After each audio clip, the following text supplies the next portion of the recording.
Waziri wa Maendeleo ya Jamii, Jinsia, Wanawake na Makundi Maalum, Dr. Dorothy Gwajima amelipongeza Jeshi la Polisi Tanzania kwa juhudi zao za kuendelea kutoa elimu kwa umma kufuatia taharuki iliyoibuka katika baadhi ya maeneo nchini, ambapo watu wameripoti matukio ya kudai kupoteza sehemu zao za siri za kiume katika mazingira ya kutatanisha.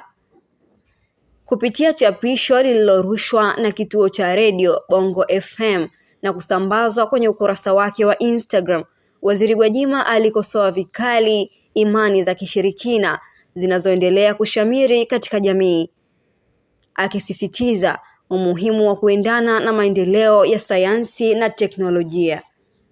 Ndugu zangu wanajamii, hadi lini tutaendelea kuendeleza fikra za ushirikina katika zama hizi za sayansi na teknolojia? Yaani kabisa tunaendelea kuubeba mzigo wa fikra hizi katika fahamu zetu?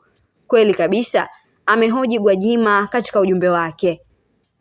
Aidha, ametoa wito kwa wananchi kuacha kuamini taarifa zisizo na uthibitisho wa kisayansi na badala yake kuzingatia elimu inayotolewa na mamlaka husika, huku akisisitiza kuwa vitendo vya taharuki vinaweza kusababisha madhara makubwa kwa jamii, ikiwemo kuchochea vurugu na kuchukua sheria mkononi.